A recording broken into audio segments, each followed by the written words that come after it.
semacam pertanyaan, kok bisa ya ada orang yang demikian bangga bahagialah mereka, seneng melihat penderitaan orang lain. Misalnya bayangin aja pada saat Hiroshima dan Nagasaki itu lululantak oleh bom atom.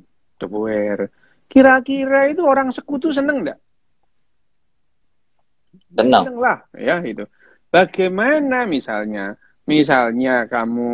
pada saat kamu yang nonton tinju melihat Muhammad Ali menghajar misalnya George Foreman dan George Foreman-nya itu kesakitan, orang-orang bersorak-sorak gitu ya. Itu kan kok bisa ada orang senang melihat orang lain menderita gitu ya.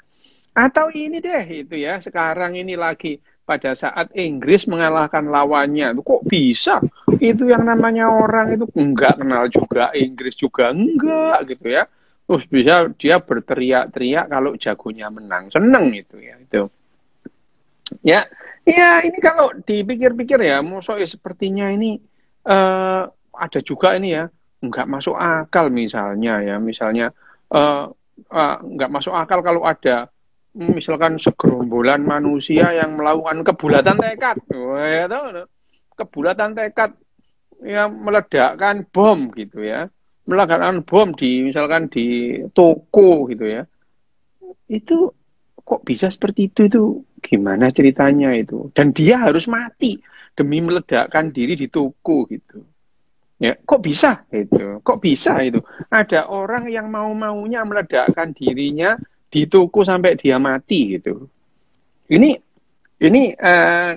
lama ini menjadi perhatian biolog gitu. Jadi scientist itu ya. Nah, untuk menanggapi yang ini itu diawali oleh eksperimen yang terkenal sih, ini eksperimen yang terkenal yang sebetulnya nggak sengaja sih gitu ya, karena seperti yang kemarin yang ku bicarakan itu, sebetulnya mereka ini mau mencari di mana letaknya memori. Jadi memori itu menjadi misteri atau menjadi perhatian utama pada banyak periset ya, peneliti itu ya, tentang misalnya kalau tahun 1926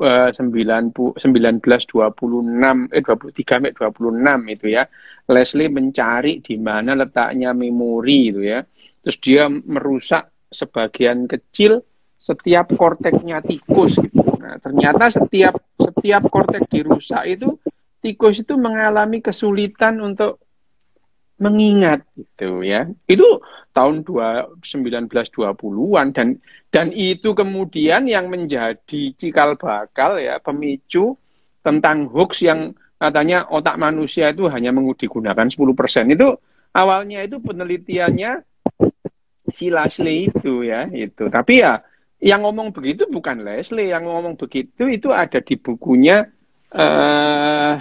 ada bukunya itu, buku motivator yang paling terkenal itu. Dale Carnegie. Dale Carnegie ya. How to influence people. How to influence people ya. Ya, itu buku itu tahun 30-an gitu ya. Bukan Dale Carnegie yang ngomong itu. Itu ada di preface, ada di kata pengantar ya.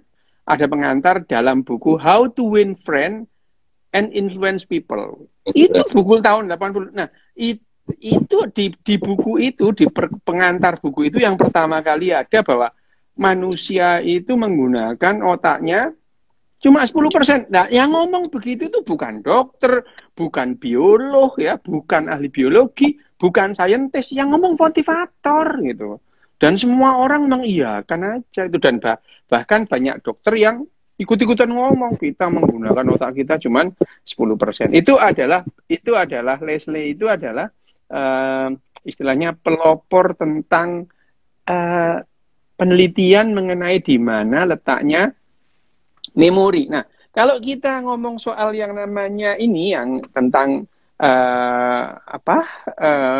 reward and punishment ini, konsep pahala dan hukuman di otak kita itu kok bisa gitu ya. Nah, itu sebetulnya berhubungan dengan pertanyaan-pertanyaan tadi. Kok ada orang yang demikian senangnya pada saat Hiroshima dan Nagasaki luluh lantak itu ya.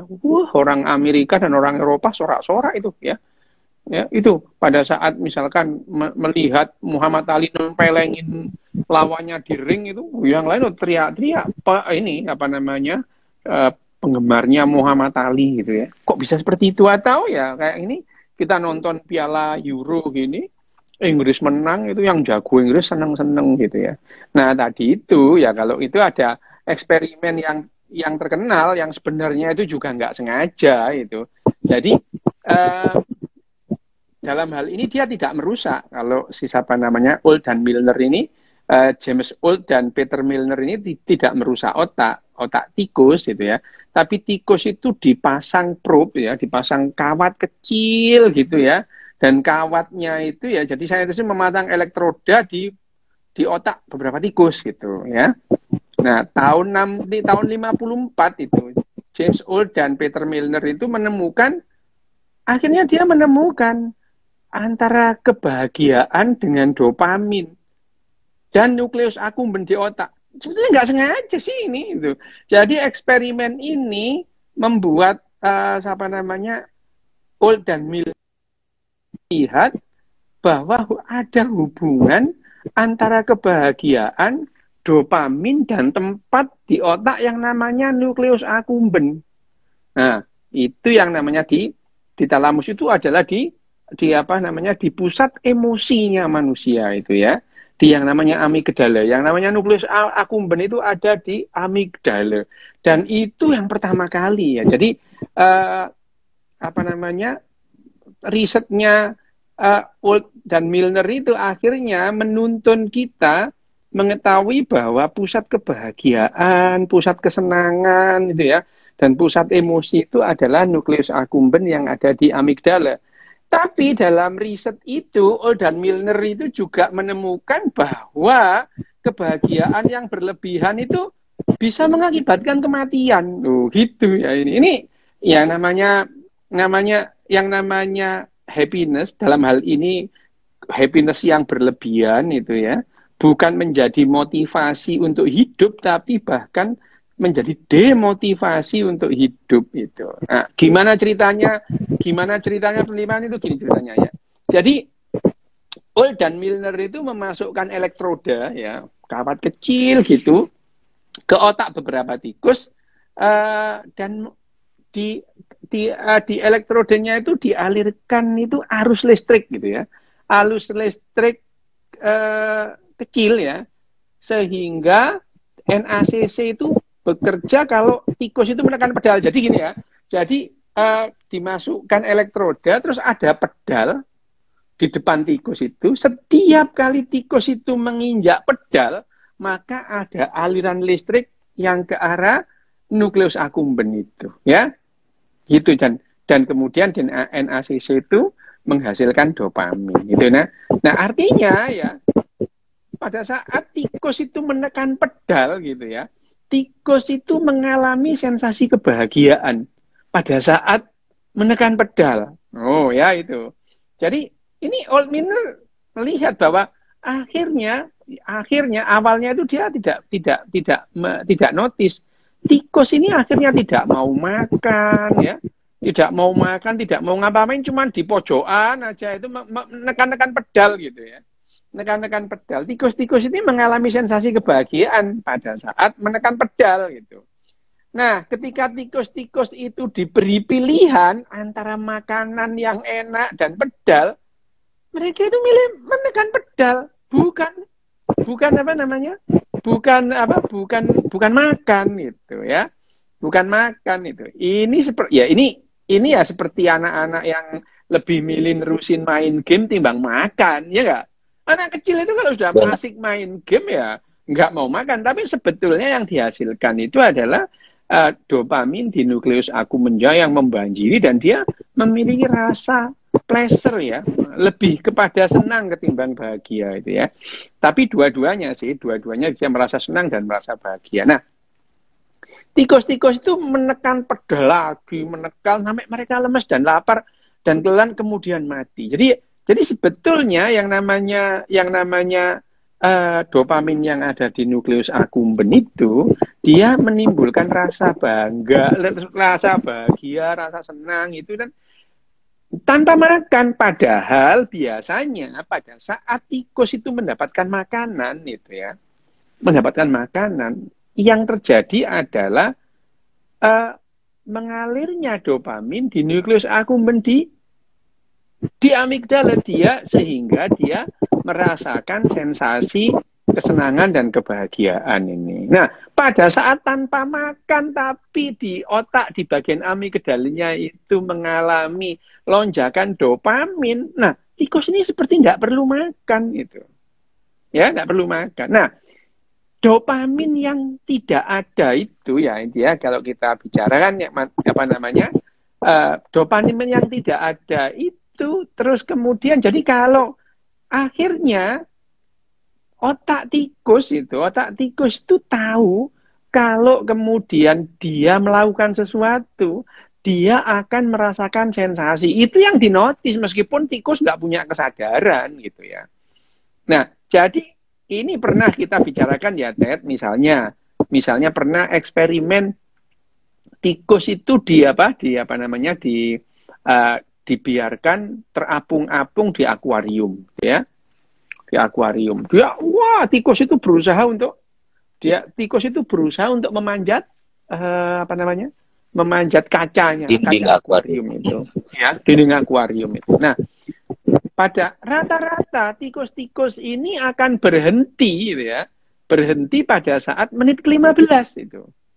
Jadi rata-rata menit ke-15 itu tikus itu berhenti gitu ya. Udah menyerah deh.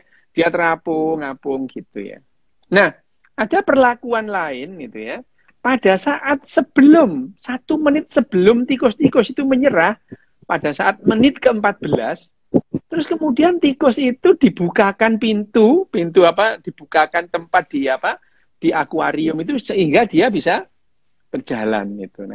Nah, tikus-tikus yang tepat pada menit ke-14 itu ya, 1 menit sebelum menit ke-15 itu diselamatkan seperti itu, dia terus kemudian dimasukkan lagi di dalam akuarium.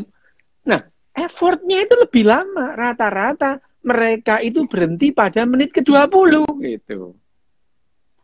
Ya, menit ke-20. Jadi tikus-tikus itu mempunyai konsep, ini kalau aku terus ini ada ini pahalanya ini gitu ya. Terlepas dari pahala itu ada apa tidak, itu tidak penting. Yang penting itu harapannya bahwa ada sesuatu yang bisa dikejar. Nah ini tapi ya konsep ini pada saat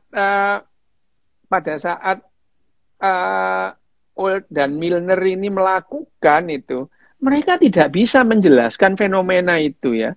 Kok mereka ini bisa mempunyai konsep pahala dan dosa itu ya, reward and punishment itu. Nah, Old dan Milner ini dia sudah mencatat semua hasil penelitiannya, hanya saja dia belum bisa menjelaskan, mencari titik temunya itu antara yang namanya bagaimana tikus-tikus itu bisa mempunyai konsep reward and punishment gitu ya. Jadi kalau dia itu memencet pedal itu, yang dirasakan adalah seperti sensasi pada saat dia makan gitu.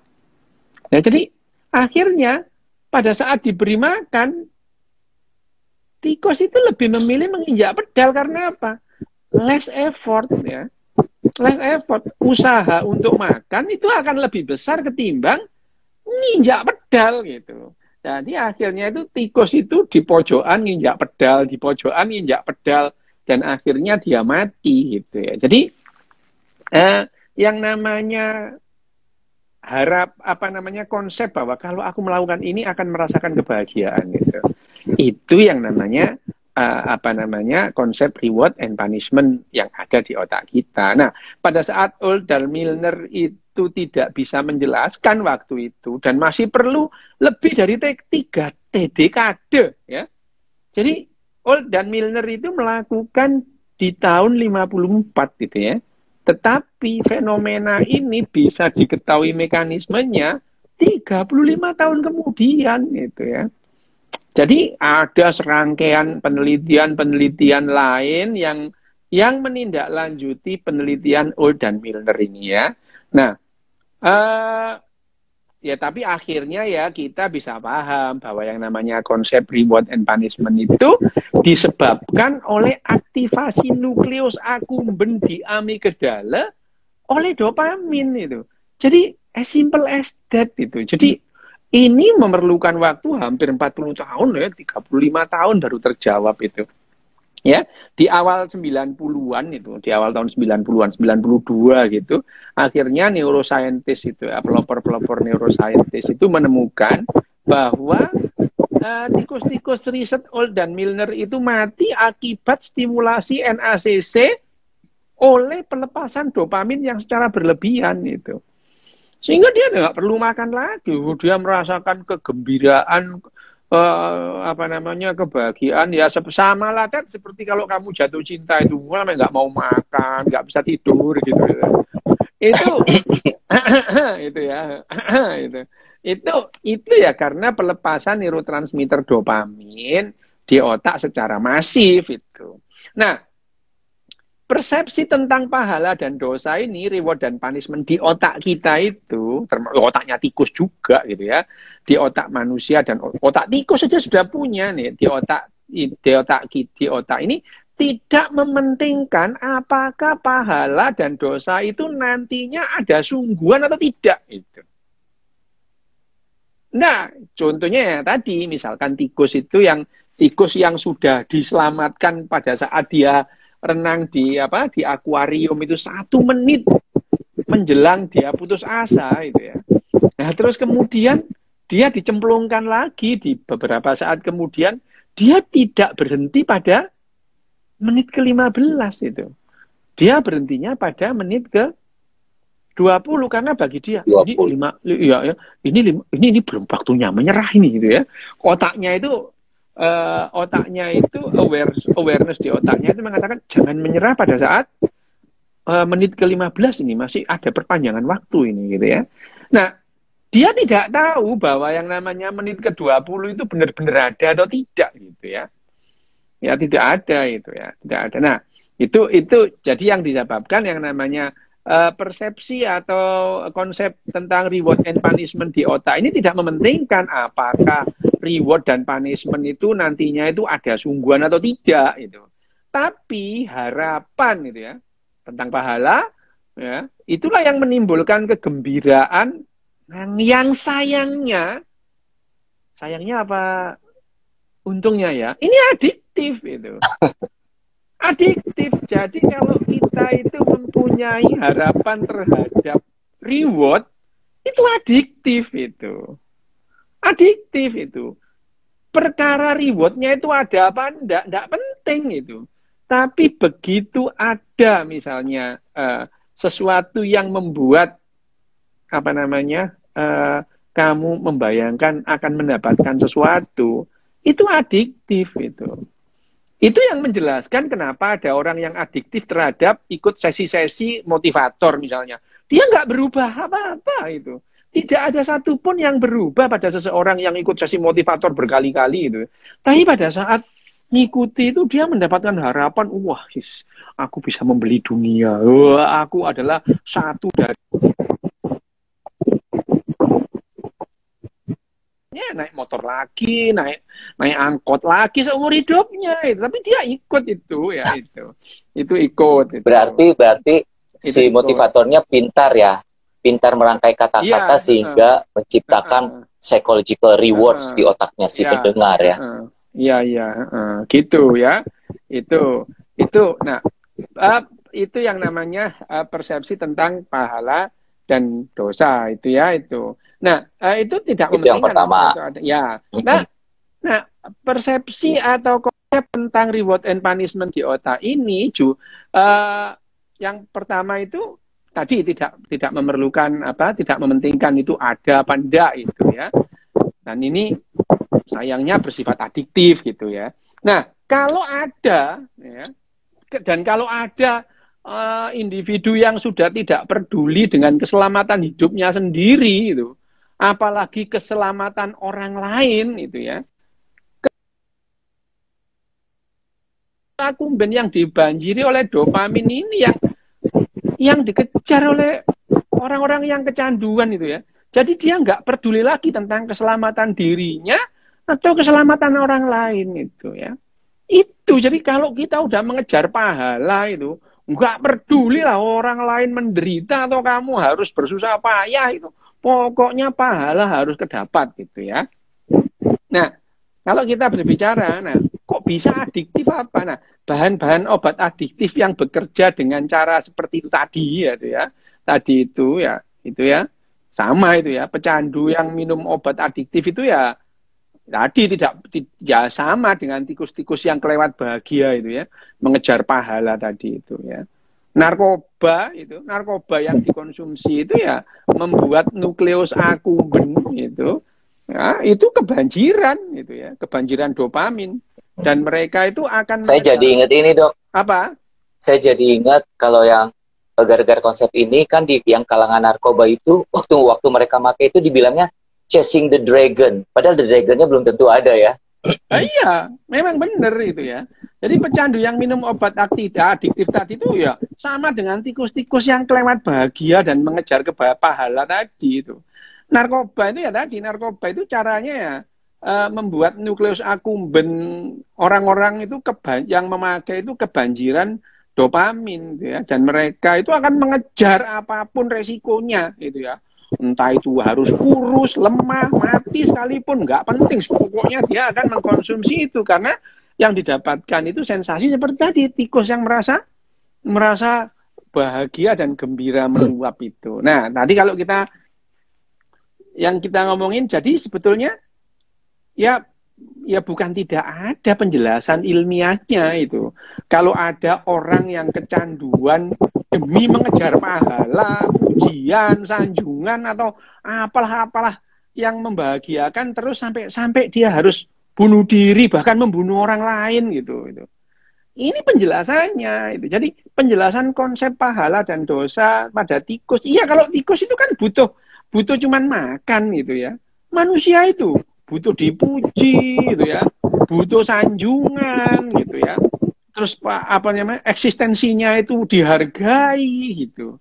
Dan itu semua kalau kemudian itu didapatkan dari misalnya, ini masa depan organisasi kita ini ada di tanganmu. Wah ya, dan ini penunggu pohon tauge yang maha kuasa ini sangat mengharapkan karyamu itu. Wah, orang dipuji itu jadilah dia gitu ya.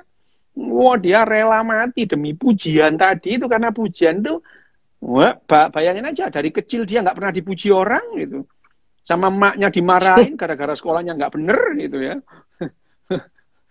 Datang ke organisasi malah dipuji-puji, wah ini bahaya ini ya. Nah ini persis seperti yang ini orang-orang yang kecanduan narkoba itu ya, kecanduan pujian itu. Nah, oke, itu berarti itu psychological rewards ya. Iya, nah itu psychological reward. Nah, sebetulnya kalau kita bilang ya, misalkan sama dengan kalau kamu pernah lihat enggak itu misalkan orang di ikut MLM itu, pertemuan MLM itu ya. Gara-gara dia datang membawa 2 orang gitu. Wah, dia dipanggil ke panggung, ditepuk tangani orang gedung. Ya bayangin aja. Seumur-umur dia nggak dapat tepuk tangan, sekolah aja nggak pernah jadi juara gitu ya, ranking belakangan gitu. Ikut di pertemuan MLM, wah bawa 2 newcomer gitu ya. Wah, naik panggung ditepuki, wah wes itu ya. Itu yang yang sama dengan orang yang yang mengkonsumsi narkoba ya. Nah, orang-orang yang sangat bahagia dimotivasi itu bisa masuk dalam populasi 2% orang yang sukses itu kan bilang gitu kan. Jadi kalau kamu ikut itu, wah yang sukses di dunia ini adalah 2%, jadilah 2%. Ya, yang namanya statistik itu nggak pernah berubah sampai kapanpun ya 2% itu. Kamu masuk 2% itu ya bukan gara-gara ikut motivasi ya, emang nasib baikmu aja gitu ya itu. Nah, perkara nantinya itu sukses beneran atau tidak, itu nggak penting. Pokoknya pahala itu yang dikejar. Nah, dengan modal nasihat itu ya, nasihat ya orang-orang yang bijak gitu. Apakah pecandu-pecandu narkoba itu bisa lepas dari kebiasaannya mengejar pahala, kebahagiaan itu ya. Mereka dapat secara instan, ya enggak itu ya. Enggak bakalan itu. Nah, di pusat penelitian itu ya, beberapa negara itu sekarang kalau kita mau menghilangkan kecanduan narkoba itu bisa sih dengan cara instan. Gimana? Kalau misalkan kecanduan narkoba itu kan ada apa rehabilitasi, ikut program macam-macam. Tapi bisa nggak kalau sekarang itu dengan cara instan? Bisa itu. Dengan yang namanya functional neurosurgery, dioperasi gitu ya. Dioperasi ya. Ngoperasinya ya sama dengan masang elektrode pada tikus tadi itu, tapi sasarannya itu berbeda gitu ya. Berbeda. Nah, ya memasang elektroda atau melakukan apa dirusak gitu ya pada nukleus tertentu di otaknya. Gitu. Di Indonesia pun itu memungkinkan sebetulnya, memungkinkan, cuman ya ini masih belum umum gitu ya. Kalau ke pecandu narkoba atau pecandu narkoba ini pecandunya dengan sadar minta dioperasi gitu, ya nggak apa-apa. Tapi kalau ya nggak ada, misalnya kamu kecanduan dibawa mamimu itu, dok ini dioperasi, nggak boleh kan, kamu sendiri yang minta gitu ya. Oke. Itu ya. Nah, itu kira-kira awal. Itu psychological rewards ya, itu yang pertama. Thank you banget. Nah, sekarang kita masuk ke pertanyaan kedua teman-teman. Yang kedua itu tentang yang terjadi ketika seseorang mengalami social isolation, social rejection, itu tuh gimana sih dok? Nah, sekarang kalau kita bicara tentang sosial social isolation dan social rejection, kan tetap bahwa yang namanya tetap bahwa yang namanya itu berhubungan dengan konsep reward and punishment di otak kita itu, ya tetap sama itu, sama. Jadi yang namanya rejection dan isolation itu sama itu. Karena misalnya kalau kita terisolasi gitu ya, tentu ada harapan-harapan kita yang tidak seperti yang kita harapkan gitu. Lah kalau aku sendiri ya, misalkan aku pernah dimusuhin orang-orang sak kampung, ya nggak apa-apa itu aku gitu. Ya berbeda memang, aku nggak butuh. Beda lah. Beda gitu ya. Aku diisolasi, pernah orang sekampung itu musuhin aku, pernah anak sak kampung itu. Bahkan aku ngejar sampai masuk ke rumah-rumahnya itu, dikira anak gila kali ya itu. Wah, aku kejar sampai rumahnya gitu. Kebayang. Nah, itu aku diisolasi. Tidak ada satu anak pun yang di-reject ya. Mas Dok di-reject. Di-reject. Tapi aku nggak apa-apa, malah aku kejar-kejar itu, malah seneng aku ada orang lain sendirian aku kejar aja dia itu. Nah, ini karena konsep di otak kita berbeda gitu. Karena apa? Yang diisolasi itu kalau dia tidak menginginkan itu merasa dia akan tersiksa gitu ya. Tidak menginginkan diisolasi gitu ya, direjeksi gitu. Misalkan ini contoh yang ekstrim ya. Aku keluar dari rumah gitu. Anak-anak, jangan sama dia. Malah aku kejar dia kayak gitu itu. Takut mereka itu. Nah, ketakutan mereka itu membuat aku merasakan sensasi tersendiri yang berbeda ya itu. Jadi sensasinya itu bukan karena diisolasi, tapi ya karena ngejar-ngejar itu. Karena ngejar-ngejar gitu ya.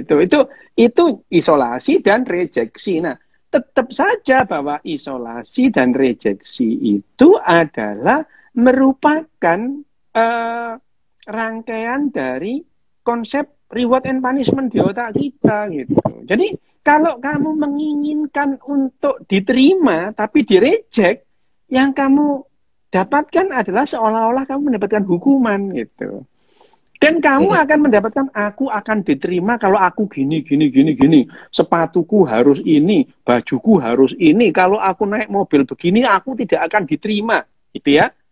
Meskipun kalau kamu dibelikan mobil sama mamamu, itu ya belum tentu kamu diterima di kelompok itu. Jadi pada saat kamu direject oleh satu kelompok, misalkan kelompok itu pengendara Harley gitu ya, aku mau masuk kelompok itu. Jadi kamu itu termotivasi untuk beli Harley gitu ya. Itu konsep reward and punishment di otakmu itu jalan. Kalau aku bisa beli Harley, aku akan diterima di situ. Belum tentu orang dia itu nggak suka nggak nerima kamu bukan karena kamu nggak punya Harley, emang nggak suka aja itu. Ya, jadi yang namanya rejection dan isolation itu dan perasaan misalkan perasaan di reject dan terisolasi itu ada urusannya kaitannya dengan itu tadi, dengan apa yang namanya dengan konsep psychological rewards. Iya, psychological reward tadi. Gitu, Ted. Rejection dan isolation itu apakah itu mental abuse? Ya kalau kemudian itu dilakukan dengan sengaja untuk memojokkan, ya itu mental abuse juga. Tapi kan yang namanya abuse atau disabuse itu kan masalah nilai. Kita di sini nggak ngomong soal nilai lah ya itu ya. Kita tidak ngomong bagaimana orang harus melakukan sesuatu. Aku hanya menjelaskan kenapa perasaan itu ada gitu ya. Perasaan terisolasi dan perasaan terrejeksi itu ada itu. Nah iya. Nah, film Joker itu lebih aneh lagi. Itu kan sebetulnya dia itu tapi itu film itu tidak memberikan gambaran yang benar itu ya. Ya, orang gila dan orang jahat itu berbeda loh itu. Beda. Ya, beda itu. Jadi kalau kamu di rumah sakit jiwa itu enggak ada orang jahat di situ itu. Enggak ada orang sakit jiwa membunuh itu enggak ada itu. Jadi film Joker itu memberikan gambaran yang salah atau mislead tentang orang gila gitu. Ya, bahwa misalkan itu digambarkan kalau misalkan di rumah sakit jiwa itu orangnya itu pembunuh atau apa, enggak ada itu. Orang sakit jiwa itu sibuk dengan dirinya sendiri gitu. Enggak bang, membunuh orang kayak Joker. Dan Joker itu kan sebetulnya dia tidak direjeksi atau tidak diisolasi. Dia merasa digitukan itu. Pada saat dia dikejar-kejar oleh anak itu nggak ada anaknya itu. Yang dia megang itu nggak ada itu. Papan itu ya. Itu halusinasinya dia dan dia merasa dipojokkan dalam film itu loh ya gitu. Jadi film itu tuh. Berarti kalau Joker itu kasusnya tuh dia emang gila ya? Enggak, kasusnya itu ngarang, enggak ada itu penyakit kayak gitu. Oh, gitu. enggak ada. Ya kamu juga film dibahas gitu ya itu. Gimana kalau film tuh langsung kena gue. Film kok dibahas. Kok dibahas gitu. Ya udah, ini ada pertanyaan lagi nih. Apa? Psychological reward bisa bikin narsistik nggak, Dok?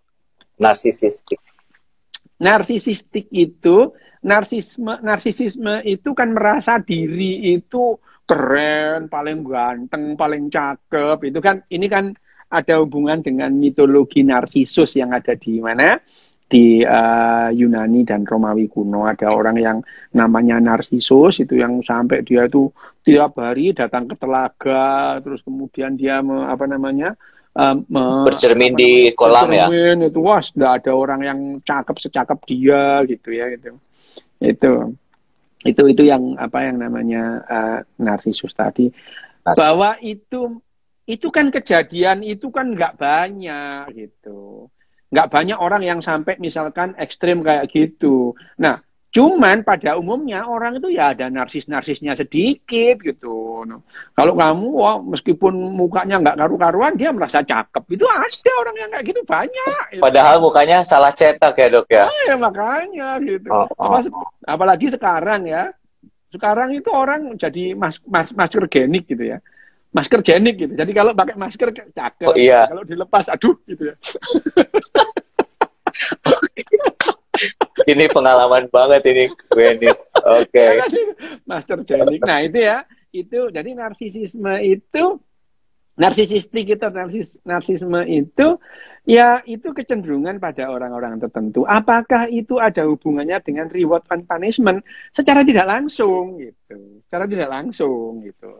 Tapi kalau dia misalkan dengan bercermin, dia merasa nyaman, merasa tenang, dia bercermin terus gitu ya. Jadi dia cari cermin karena tadi itu dia akhirnya dia adiksi terhadap cermin gitu ya. Cari cermin gitu. Itu ya. Atau selfie ya, atau selfie.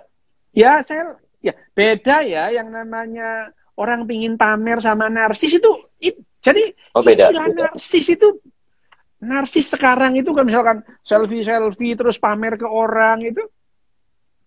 Jadi orang sekarang kayaknya publik itu tidak bisa membedakan mana yang namanya narsisistik, mana yang eksibisionis yang suka pamer gitu. Ya, eksibisionis dia memamerkan dirinya, foto itu. Jadi sebetulnya itu kalau orang suka di foto itu bukan narsis itu, ya pengen pamer aja itu. Kalau narsis itu dia betul cakep, nggak ada orang lebih cakep dari aku, sak kecamatan aku paling cakep sendiri misalnya itu. Padahal ya satu kecamatan dia nomor 2 misalkan dari belakang gitu, misalnya ya itu. Itu ya, Teh. Oke. Ada lagi nih yang nanya, kapan kita tahu kadar kebahagiaan kita itu udah cukup, nggak lebih, nggak kurang? Gimana cara tahunya? Oh, oke. Ya, itu penting ya. Jadi yang namanya kebahagiaan itu adalah bagian dari motivasi hidup kita, gitu ya. Kalau kebahagiaan itu menjadi demotivasi, itu menjadi tidak baik tentunya, gitu ya. Itu kesenangan itu misalnya. Kamu nonton drama Korea itu bagus sih itu, membuat kamu senang. Tapi kalau drama Korea itu mengganggu aktivitasmu sehari-hari, ya sudah nggak bagus kan gitu. Ya. Ya itu. Jadi kita bisa ngukur sendiri ya. Iya ya, diukur dari misalkan. Jadi kalau kita melihat misalnya ukuran apa itu tidak bagus ya, dilihat produktivitinya bagaimana ya itu produktivitas kita, kualitas hidup kita bagaimana, kebahagiaan kita. Kebahagiaan yang berlebihan itu menjadi demotivasi malahan ya. Ya. Pertanyaan berikutnya, apakah minder termasuk mental isolation? Minder wadah atau tidak percaya diri itu bagian dari sikap mental sih ya, itu ya, sikap mental. Itu ada nggak hubungannya dengan konsep reward and punishment? Ya ada, tapi tidak langsung gitu ya. Rasa tidak percaya, ya tidak percaya. Rasa tidak percaya diri itu kan lebih banyak karena bakat itu. Ada orang yang dari kecil itu bakat minder itu. Ada yang dari kecil tuh bakat pamer, dari kecil udah nyanyi di depan orang. Wah, itu ada, itu kecenderungannya. Tapi pada umumnya rata-rata orang itu ya tidak terlalu minder, tidak terlalu eksibisionis, tidak terlalu pamer gitu. Nah, untuk menghilangkan misalnya demam panggung gitu. Pernah nggak kamu demam panggung? Pernah pasti gitu. Pernah dong. Pasti pernah ya itu. Pada saat kamu misalkan jadi trainer ini, awal-awal kamu gugup loh di depan itu. Gitu. Awal-awal ya. Tapi dengan latihan berkali-kali, terus kemudian yang kamu lakukan itu seperti kebiasaan, ya hilang gugup itu. Nervous itu hilang gitu. Cuman kamu jadi gugup kalau ketemu aku sekarang, tiap kali ketemu gugup gitu. Selalu gugup kok Pak Dokter. Dibawanya ke analisis yang aduh, gua ngejarnya susah banget gitu ya. Tapi nggak apa-apa. Nanti aku tonton lagi videonya biar makin ngerti. Nah, pertanyaan berikutnya mau nanya, Dok, kenapa kehilangan orang yang dekat secara emosional menyebabkan kesedihan? Ya, itu itu sebetulnya kalau kehilangan itu seperti orang, misalkan ibu yang menyusui mendadak terus kemudian dipisahkan dengan bayinya, itu sama itu. Sensasi yang dirasakan itu seperti itu, gelisah, itu rasa tidak nyaman. Kenapa seperti itu? Pada saat misalnya orang yang dekat itu disayangi mendadak hilang gitu. Itu terus kemudian ada penurunan yang drastis dari kadar dopamin itu. Kadar dopamin itu ya, kadar dopamin, dan itu yang membuat perasaan tidak nyaman Perasaan itu, sedih. dopamin dan oksitosin itu langsung turun gitu ya. Kadar dopamin dan oksitosin itu turun dalam nukleus accumbens dan kamu merasa kangen itu karena oksitosin yang turun. Jadi seperti ibu-ibu yang melahirkan terus menyusui anaknya, terus kemudian masa cutinya habis dan dia harus kerja. Wah, itu dia mengalami perasaan yang sensasi yang tidak enak itu. Blow on di kantor itu. Ditanya bengong gitu ya. Kemampuan bahasa dihilang gitu. Dia biasanya pinter ngomong jadi nggak bisa ngomong gitu. Itu karena sindroma putus tadi itu. Putus obat oksitosin tadi itu ya. Dia mengalami sensasi. Nah, tadi sama dengan yang perasaan kalau ditinggal teman dekat atau teman yang disayangi pergi enggak itu ya. Terus kemudian perasaannya enggak enak itu. Tapi nanti lama-lama ya hilang sih gitu. Hilang gitu. Pelan-pelan. Ya. Oke. Ada lagi. Kenapa film-film hero selalu sang hero-nya itu punya masalah psikologis yang dalam bersosialisasi? Itu mah film lagi dong. Terus ya, dimarahin lagi. Film ya tanya sama sutradaranya, ngapain tanya aku? Gitu. Ya udah. ya udah. Wong film kok ditanya, ini film tanya sutradaranya, pengarangnya sana. Terus barusan ada yang nanya, sering demam panggung gimana ngilanginnya? Udah dikasih tahu ya, latihan. Terus ada lagi oksitosin withdrawal, tadi komen. Dok, kenapa kemiskinan bisa menyebabkan gila? Ada lagi nih. Ya, kalau perkara gila itu bukan hanya miskin, orang kaya juga bisa gila gitu ya. Jadi ya bukan hanya kemiskinan, orang kaya juga ada yang gila, tidak ada perbedaan antara orang kaya yang gila sama orang miskin yang gila. Cuman karena lebih banyak orang yang miskin, jadi yang gila lebih banyak yang miskin.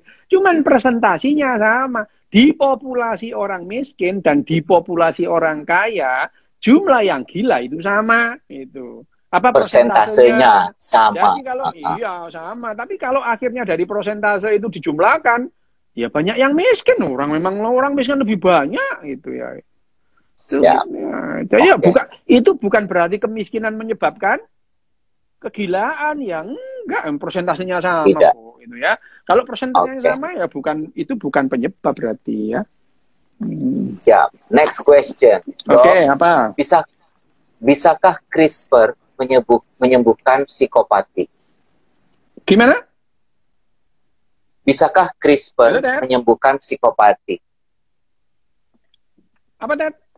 Halo. Bisakah CRISPR tuh dok, CRISPR menyembuhkan, bisakah menyembuhkan psikopati? Oh, gini, psikopati itu kan adalah sebuah sikap mental yang hasil kerja otak. Yang namanya gen itu ada itu untuk membentuk otak itu ya, dari perkembangannya. Jadi otak itu terbentuk pada awal masa embriologi itu pada saat embriologi itu otak mengikuti perintah dari gen itu. Tetapi pertumbuhan otak tidak hanya dipengaruhi oleh gen, misalnya dipengaruhi oleh kadar hormonal ibunya pada saat hamil, hormonal yang bersangkutan sendiri bayinya. Terus apakah selama masa janin itu yang bersangkutan itu terus kemudian pernah infeksi atau enggak otaknya gitu.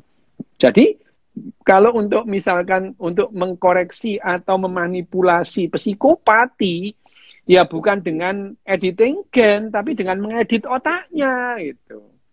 Mengedit otaknya bisa dengan apa tadi? Dengan fungsional neurosurgery tadi gitu. Itu functional neurosurgery itu untuk mengubah sikap mental secara instan. Itu bisa gitu.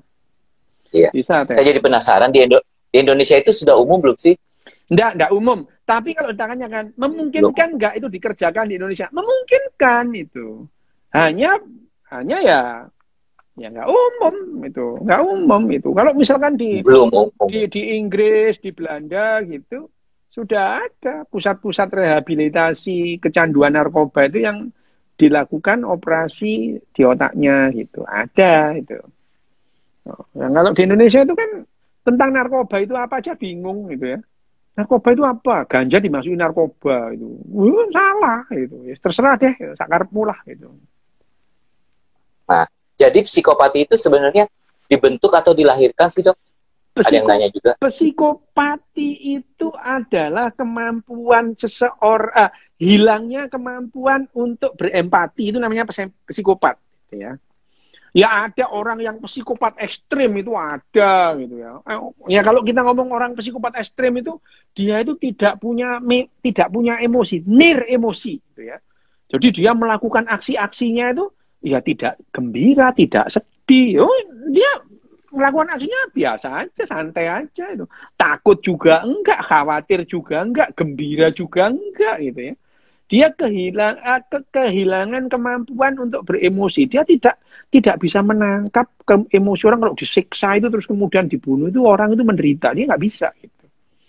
Itu adalah psikopat yang ekstrim. Psikopat yang biasa-biasa apa itu ya?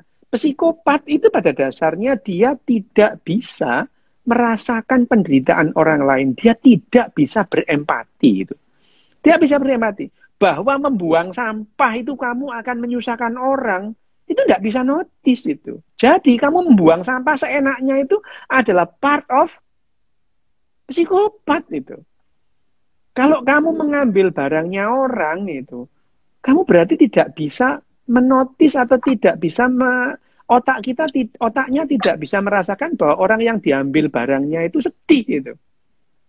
Padahal kamu sendiri kalau kehilangan handphone sedih, tapi ada handphone ketinggalan misalnya diambil itu. Orang yang mengambil begitu otaknya tidak bisa mencatat atau merasakan orang lain itu akan sedih itu. Mengambil hak orang lain itu adalah level dari psikopat yang rendah. Sama dengan kalau kamu nerobos lampu merah, itu bukan hakmu itu. Itu adalah haknya orang yang lampunya hijau. Sering, Pak, coba aja kalian ya, kalau kamu misalkan kamu itu lampu hijau, terus berarti yang di seberang itu lampu merah, ada orang nyelonong, kamu marah enggak? Marah. Enak. Tetapi kamu melakukan juga gitu. Jadi pada saat itu kita nggak bisa notice bahwa ini menyakiti hatinya orang gitu ya. Itu adalah bagian dari psikopat. Jadi kalau psikopat itu apa? Berapa kali kamu nerobos lampu merah, berapa kali kamu nyerobot lampu jalurnya busway, berapa kali kamu ngebut melebihi kecepatan yang diberikan. Kalau kamu sering melakukan itu ya, kamu lebih psikopat ketimbang enggak gitu. Jadi psikopat itu ya itu. Jadi nggak usah membayangkan orang bisa membunuh. Kamu melanggar undang-undang lalu lintas itu ya psikopat. Nah, dalam hal ini psikopat yang moderate gini ini bisa dihilangkan dengan latihan. Sejak kapan? Sejak kecil. Tapi kalau sudah dewasa bisa nggak? Ya bisa, tapi modulnya berbeda dengan modul anak-anak. Misalnya apa? Melatih untuk membuang sampah. Itu ada latihannya. Tidak bisa diberitahu kamu itu membuang sampah di tempatnya. Nggak bisa. Harus dilatih. Itu ada latihannya itu. Hari pertama dia harus memegang gitu. Jadi dia harus memegang sampah yang harus mau dibuang itu dipegang. Latihan itu. Jadi latihannya itu ada kelasnya itu, ini sampah, pegang gitu. Jadi selama sesi itu memegang sampah, ini sampah tidak boleh dibuang itu, dipegang itu. Ditaruh pun tidak boleh itu. Itu adalah contoh-contoh modul untuk misalnya meningkatkan empati cara membuang sampah. Gitu Ted ya. Jadi tadi kalau pertanyaannya psikopat itu apa hubungannya? Ya psikopat itu ya bisa dilatih itu supaya psikopatnya hilang itu. Tapi level yang moderat. Tapi kalau levelnya ekstrem, oh ya udah kalau mau ya dioperasi, kalau enggak ya dikurung aja daripada membahayakan orang lain gitu.